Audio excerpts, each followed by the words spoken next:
Et salut tout le monde, c'est Mathieu Seba. Dans cette vidéo, je vous propose de construire un rack d'effets MIDI permettant d'isoler une voix dans un clip MIDI polyphonique de façon à pouvoir simuler un comportement de type instrument MPE, c'est-à-dire MIDI Polyphonic Expression. Donc ça nous permettra de créer ce genre de son. Voilà, donc on est bien avec un clip polyphonique. Mais on entend que chaque note a un petit peu des informations individuelles, par exemple sur son positionnement dans le champ panoramique, un petit peu au niveau de ses fréquences, etc. Donc ça fait penser un petit peu à des sons de type MPE, sauf qu'on n'a pas du tout utilisé la technologie MPE. Donc comment on a fait ça, je vais vous montrer comment ça marche un petit peu avant de construire le rack d'effets MIDI. Hop, je me crée une piste MIDI. Là, je copie mes accords. Avant tout, je vais mettre par exemple un opérateur, juste pour qu'on entende ce qui se passe. Il faut que j'aille sur tout. Voilà.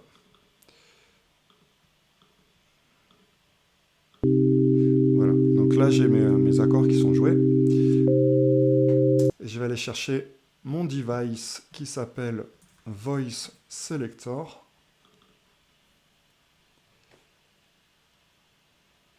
Alors comme je suis en train d'enregistrer en même temps, ça met du temps à charger. Donc en fait, la partie importante du device, c'est cette molette. Là, je laisse apparente le shaper MIDI. Je vais vous expliquer pourquoi dans une seconde. Mais d'abord, voilà, là j'ai introduit mon voice selector. Et là, si je mets lecture, bah, j'entends qu'il me joue uniquement. Peut-être que je peux faire apparaître ça en même temps. Voilà, la voix du bas. Si maintenant je vais chercher voilà, la deuxième voix, il va me jouer la deuxième voix en partant du bas, etc. etc. Donc, ça me permet d'isoler, d'individualiser un petit peu les voix dans ce clip polyphonique. Et après, ce qu'on peut faire, c'est juste, donc pour créer le son que je vous ai fait écouter, j'ai un instrument que j'ai dû appeler instru démo.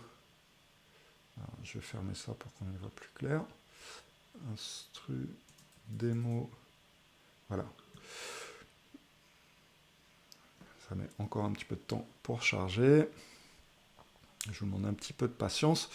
Donc là, pour parler vite fait de cet instrument, c'est un arpeggiator qui joue sur... Waouh, pourquoi ça n'arrête pas de faire ça?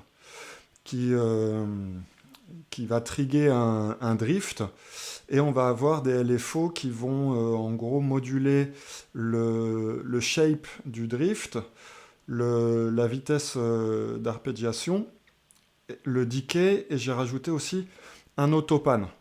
Donc si je ferme maintenant ici, ça fait à peu près ce son-là sur une des voix.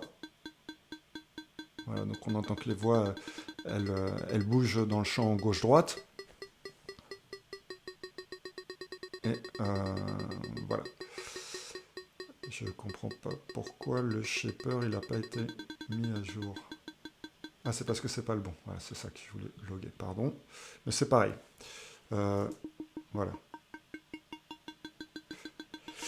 Et j'ai créé des macros de façon à pouvoir faire des micro-variations juste de la fréquence de ces oscillos qui font bouger mes paramètres, rien qu'en appuyant sur Random. Donc là, si vous voulez, je vous montre. J'ai juste créé des plages relativement petites autour des paramètres où le son me plaisait. Et comme ça, si j'appuie sur Random, je fais des micro-variations. Et donc, à partir de là, pour obtenir le son que je vous ai fait écouter, bah, c'est très simple. Il suffit de grouper mon voice selector avec l'instrument que j'ai choisi et de dupliquer les chaînes, de dupliquer les chaînes, le nombre de voix que nous avons dans l'instrument. Ouais, c'est pas bien dit du tout. Mais voilà, en gros, dans mon clip, j'ai 4 voix, donc je vais faire 4 chaînes, et sur chaque chaîne, je vais sélectionner la voix grâce au Voice Selector. Donc là, il faut être encore un petit peu patient. Voilà, et encore une dernière fois. On y est presque. Donc, à part le fait que ça mette du temps à charger parce que je suis en train d'enregistrer la vidéo en même temps, ça va relativement vite. Donc là, sur chaque chaîne, je vais aller chercher une voix différente. Donc là, ça va être ma deuxième voix. Là, ma troisième voix. Et là, ma quatrième voix. Et je vais aussi faire des micro-variations.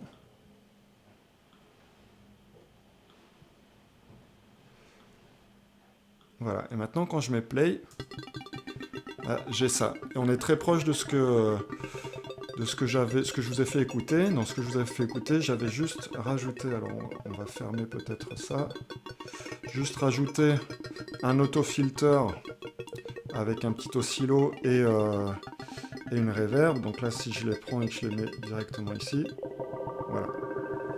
Donc ça va finalement très vite et c'est assez puissant, hein, ce Voice Selector. Avant de passer à la construction, je vais juste vous parler de pourquoi j'ai laissé le shaper MIDI apparent. C'est parce qu'il y a un petit bug, en fait. Un bug dans le device shaper MIDI. En gros, ce shaper MIDI, il me permet de couper le son lorsque je n'ai plus d'informations MIDI entrantes. Là, vous voyez que j'ai coupé le son en appuyant sur Stop ou sur la barre d'espace. Mais si je coupe le son en cliquant ici, eh ben, mon son il continue. Ça vient du fait que lorsque l'on duplique le shaper MIDI et qu'on a un point de sustain, vous voyez là, c'est pas un point plein, c'est un cercle, ça veut dire que c'est un point de sustain qu'on obtient en appuyant sur commande et en cliquant sur le point, c'est marqué là. Lorsqu'on duplique une chaîne avec un shaper MIDI qui a un point de sustain, et ben dans sa première utilisation, le shaper MIDI reste bloqué sur ce point de sustain. Voilà, donc je ne sais pas pourquoi c'est comme ça. Et là, petite bouteille à la mer, si parmi vous, il y a des gens qui s'y connaissent suffisamment en Max MSP, moi j'y connais rien, peut-être qu'il y a moyen de modifier le code du shaper pour ne pas avoir ce problème. Et ce problème, en fait, on peut le résoudre en bougeant légèrement l'enveloppe. Et là, c'est comme s'il actualisait l'enveloppe et il ne restera plus bloqué. Donc ça veut dire qu'il faut faire ça pour chaque enveloppe ou à chaque fois qu'on duplique la chaîne. Donc c'est un petit peu voilà, c'est un petit peu agaçant, ça sert pas à grand chose. Mais là, maintenant vu que j'ai bougé chaque enveloppe, je ne resterai plus bloqué sur mon point de sustain. J'appuie sur play, je coupe mon clip et voilà, ça coupe bien. Voilà, bon. Si quelqu'un s'y connaît, vraiment, ce serait chouette de pouvoir ne plus avoir ce bug et de faire apparaître juste mon sélectionneur de voix. Et voilà. Donc, comment on crée cet instrument? Donc, je vais me donner une nouvelle piste MIDI. Je vais mettre un opérateur pour entendre ce qu'on fait. Et là, je vais me créer un clip juste avec 2 voix. Par exemple, Do et Mi bémol au hasard. Donc si je lis ça, voilà.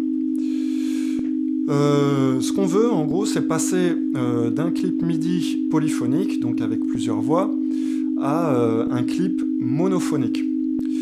On connaît déjà un device qui transforme le polyphonique en monophonique, et c'est d'ailleurs le device qu'on va utiliser et qu'on va peut-être contourner son utilisation habituelle, c'est l'arpeggiator. L'arpeggiator, voilà, comme on sait, ça transforme un clip polyphonique en un clip monophonique où on va alterner les différentes notes du clip polyphonique. D'accord ?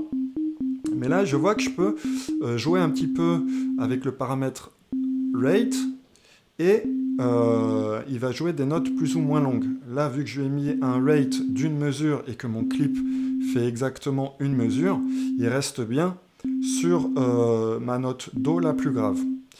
Et je ne sais pas si vous savez, mais il y a aussi ce petit paramètre offset qui permet de choisir la première note jouée par mon arpeggiator, c'est-à-dire soit la plus grave, soit la suivante, etc. etc.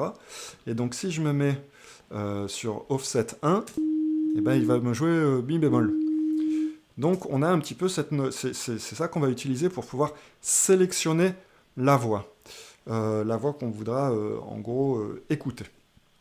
Maintenant, ça finalement c'est assez restreint parce que si on voulait l'utiliser juste comme ça, il faudrait que ma suite d'accords fasse exactement le temps, enfin mon rythme harmonique, le rythme avec lequel les accords vont changer, soit exactement calibré sur le rate de mon arpeggiator. Et si j'ai envie d'avoir un petit peu de flexibilité, c'est pas possible. Donc comment on va pallier à ça? En fait, on va allumer rapidement l'arpeggiator et l'éteindre grâce à un shaper MIDI. Hop, le shaper MIDI. Je le mets ici. Je le mets en mode remote. Je vais mapper sur le on-off de mon arpeggiator.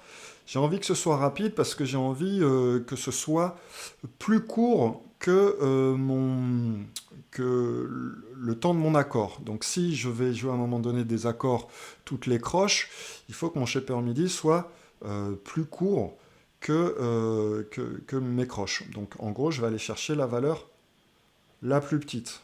Je vais aller chercher 1 sur 64. 1 sur 64, c'est toute l'enveloppe. Donc là, je suis à un quart de 1 sur 64. Bref. Et là, si je mets play, on entend, il joue juste le début de la première note. Sauf que nous, ce qu'on aimerait, c'est que ce soit une note continue. Donc pour ça, on va aller chercher un note length. On va mettre en mode latch. Le mode latch, ça veut juste dire tu continues de jouer la note jusqu'à ce que tu reçoives une autre note. Et là, j'aime bien une note en continu, qui est mon mi bémol. Si je vais sur 0, je vais retomber sur mon do. Donc on est à peu près content. Sauf que là encore, il va falloir travailler un petit peu plus parce qu'il y a des cas où ça ne va pas faire ce qu'on veut. Par exemple, si maintenant je mets mon accord juste sur 2 temps et que je mets play, on entend qu'il joue lui sur toute la mesure. C'est normal, on a mis le note length en mode latch, pardon. Tant qu'ils ne reçoivent pas une nouvelle information, ils continuent de jouer la note.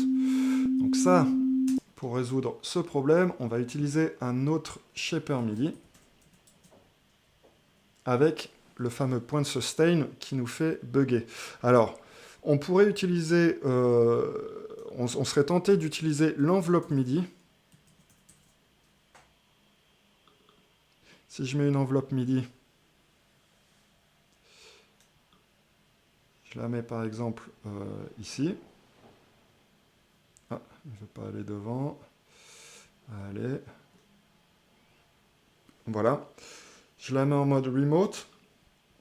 Je map sur le on-off de mon note length. On va dire que donc mon sustain, je veux qu'il soit au maximum. Et ben ça va pas marcher parce qu'en fait il y a cette attaque qui est nécessairement au moins égale à 0,1 millisecondes. Et regardez si je lance, voilà, ça lance le note length trop tard et ça prend pas la note. Il faut vraiment qu'il soit allumé au même moment que l'arpeggiator. Donc on ne peut pas utiliser l'enveloppe MIDI. Il faut qu'on utilise le shaper MIDI.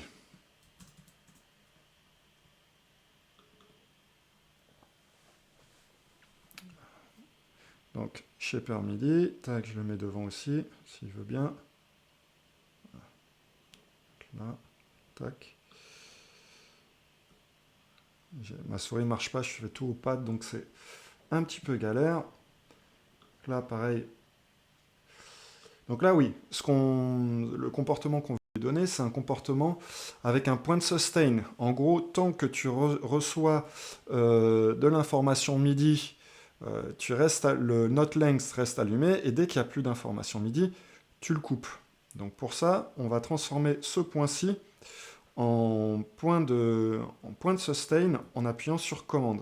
Vous voyez, là, c'est plus un point, c'est devenu comme un cercle. Ça veut dire qu'il va rester bloqué à cette valeur tant qu'il reçoit de l'information MIDI, et après, il va switcher sur 0. Donc je vais mapper ça sur mon note length. Et là, on est content, ça marche bien. Alors, on est content si chaque note de l'accord s'arrête au même moment. On va devoir travailler un peu plus si on va considérer maintenant ce cas-là. On a un accord qui va passer, de Do, Mi bémol à Do, Mi bécard, mais on va demander à ce que la note Do reste la même. Donc si maintenant je fais play, il faut que j'aille, voilà.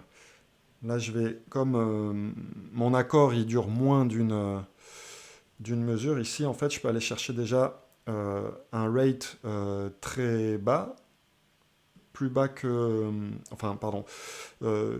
à peu près à 1 sur 64, vu qu'on l'allume et qu'on l'éteint. Et voilà.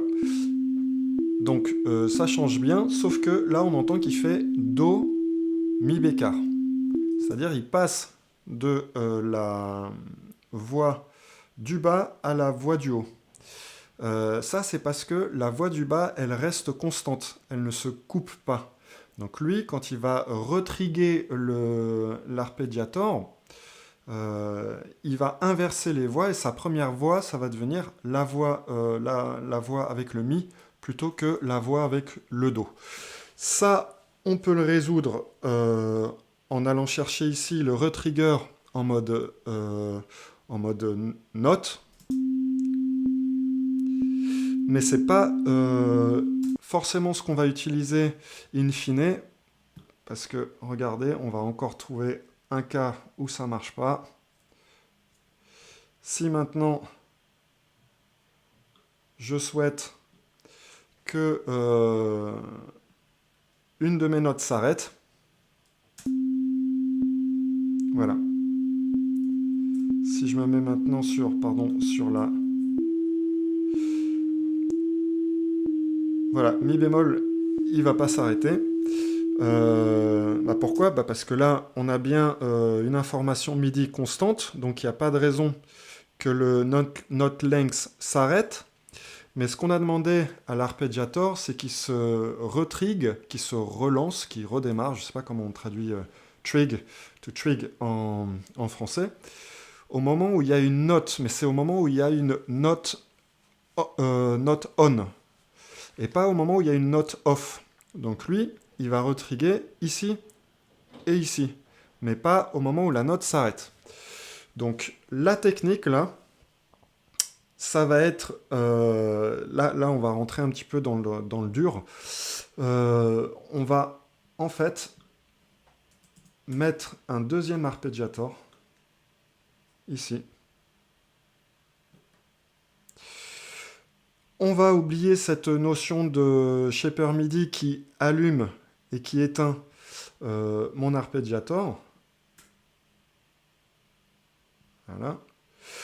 On va juste mettre cet arpégiator en mode chord trigger, ça veut dire qu'il va rejouer les accords. Et on va lui demander de jouer les accords à chaque fois où il reçoit une note. Donc ça veut dire qu'ici, il va jouer Do, Mi bémol. Ici, il va jouer Do et Mi bécard. On va lui mettre une rate très basse et on va lui dire de répéter qu'une seule fois. C'est-à-dire il va jouer une fois l'accord et il ne va pas répéter. Et ça va être mon deuxième arpeggiator qui va transformer le signal, là on est encore avec un signal polyphonique, en signal monophonique. Voilà. Donc pour l'instant, on a fait la même chose que l'enveloppe shaper. Et nous, ce qu'on voulait faire, c'était trigger cet arpeggiator lorsqu'on a une note, un signal de note off. Et bien pour ça, ce qu'on va faire, c'est qu'on va se donner, encore une fois, un paramètre, un device note length. C'est pas évident à chaque fois de dire les bons mots, d'expliquer et de faire en même temps. Et là, vous voyez que le note length, on peut le trigger en note off. Mais il faut comprendre ce qui se passe. En fait, quand il est en note off, ce qu'il va faire, c'est qu'il ne va pas considérer le note on, et il va créer une note MIDI qui aura le même pitch que la note MIDI ayant un signal de note off de la durée qu'on lui donnera. Peut-être je vais faire un petit exemple pour que ce soit plus clair. Donc, un opérateur vite fait. Là, je me mets une note Do sur un temps. Voilà. Et je vais mettre mon note length. Voilà. Donc mon note length, là, je vais le mettre juste sur une noire, pareil. Et en gate 100%. Donc là, il ne fait rien, mon note length. Sauf que si je le mets en mode note off, là, vous voyez, je vais peut-être faire apparaître ça. Voilà.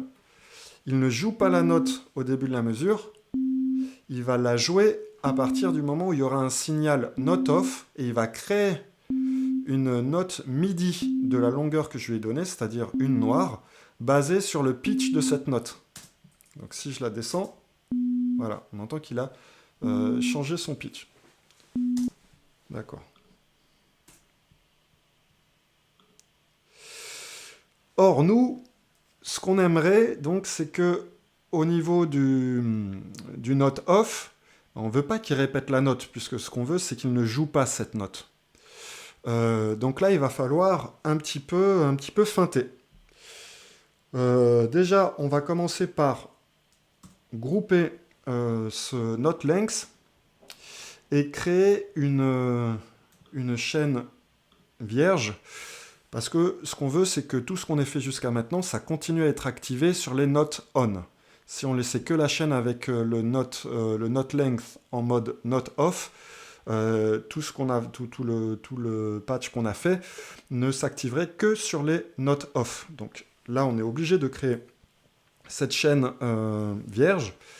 Et ensuite, donc, ce qu'on va faire, c'est qu'on va forcer le note length à créer une certaine note que cet arpeggiator va prendre en compte de façon à se retriguer, mais que cet arpeggiator ne prenne pas en compte pour qu'il ne la joue pas. Donc ce qu'on va faire, c'est qu'on va mettre un effet MIDI pitch ici. Cet effet MIDI pitch, je vais aller chercher cette petite fenêtre où je vais le mettre en mode limite C-2 0 demi-ton. Ça veut dire qu'en fait, la note que le note length va créer sera un Do-2. D'accord? Ce Do-2, vu qu'il y aura et puis je vais lui mettre dans une note très courte, donc une note de 1 sur 64, en gate, ouais, voilà. Donc il va créer une note très courte de Do, -2, au moment où il recevra un signal de note off. Donc cet arpeggiator sera donc retrigué, mais ce qu'on veut, c'est qu'à ce niveau-là, on ne veut pas que cet arpeggiator considère la note Do-2. Donc ce qu'on va faire, c'est qu'on va le grouper et aller chercher ici le piano roll. Alors là, je l'avais mis, voilà, je vais le mettre en petit. Et je vais juste ici décaler de façon à ce qu'il ne considère pas la note Do-2. Et là, si tout va bien, hop, voilà, on entend, il passe bien de Mi, là, il n'y a plus le Mi, donc il retourne sur Do, et après il va sur Mi bécard. Donc, est-ce qu'on a gagné? Ben, on a presque gagné. Là, en fait, je vais vous montrer, il y a encore, je ne sais pas si c'est un bug, mais en tout cas un comportement qui est pas forcément très prévisible. C'est que là, notre patch, il n'est pas stable par rapport au tempo. J'ai mis le tempo 125 parce que je sais que sur le tempo 125, ça marche bien. Mais si je bouge un petit peu, voilà, et ben, il ne considère pas nécessairement les notes. Et ça vient du fait, je ne vais pas l'illustrer, mais je vous l'explique. Ça vient du fait que les deux... ça, voilà, c'est pas ça que je voulais faire, c'était plutôt ça. Les deux arpeggiators, eh ben, suivant les tempos, ils sont pas exactement synchronisés. Alors ça, je ne sais pas si c'est un bug Ableton.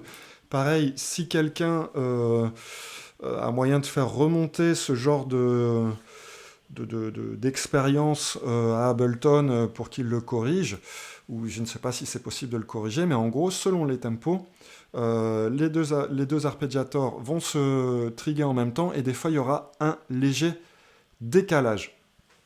Alors, pour pallier à ça, eh ben, ce qu'on va faire, c'est qu'on va demander au deuxième arpeggiator de jouer plusieurs notes, parce qu'en fait, ce qui se passe, je vais essayer d'être clair quand j'explique, quand il ne considère pas la note, c'est que cette note créée par l'arpeggiator était trop courte pour que cet arpeggiator-là fasse sa note. Okay, donc un moyen de pallier à ça, c'est de demander à l'arpeggiator de faire des notes plus courtes. Et là, on entend... Voilà, on entend qu'il fait des choses. Et on va même demander ici, est-ce qu'il y a un gate? Voilà. Donc là, on entend que le deuxième arpeggiator travaille, mais des fois, il fait plusieurs notes. Et ben là, on va le forcer à jouer qu'une seule note. Donc là, c'est pareil, il va falloir feinter un petit peu. Oui, alors l'écran a un petit peu sauté parce que j'ai fait cette vidéo en deux temps. La première fois, il y avait quelque chose qui ne marchait pas et que j'ai pas réussi à résoudre tout de suite. C'était long et donc je reprends un petit peu où je me suis arrêté. Donc ce qu'on disait, c'est qu'on voulait feinter, en gros forcer l'instrument à ne jouer que la première note. Voilà, au début, on entend qu'il joue plusieurs notes, il fait brrr, on veut qu'il joue juste la première note. Donc, ce qu'on va faire, c'est qu'on va charger un shaper MIDI qu'on va mettre là. Et je vais le dupliquer. Je vais le dupliquer, en fait, pour pouvoir créer ici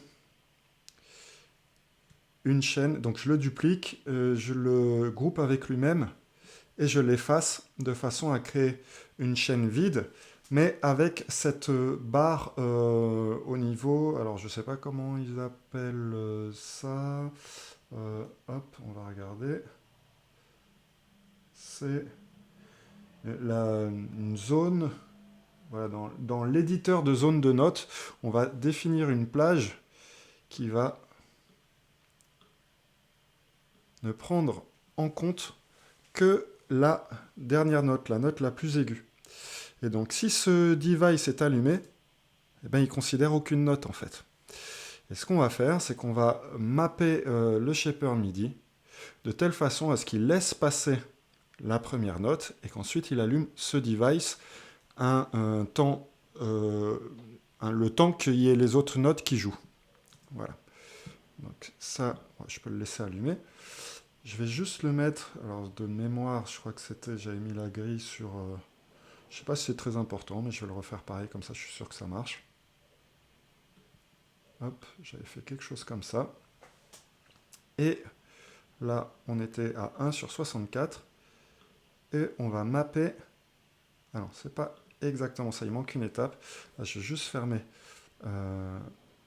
ici, pardon, la chaîne et je vais la grouper encore une fois avec elle-même parce que je vais faire apparaître une macro ici sur laquelle je vais mapper le on-off et ensuite je vais définir, voilà, en gros, je le laisse éteint que lorsque j'ai la valeur 0 et dès que j'ai la valeur 1, je l'allume et il n'y a plus de note qui passe. Voilà.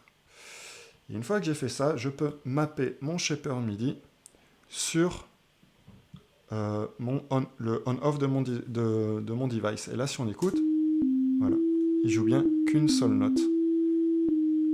Et il est stable par rapport au tempo.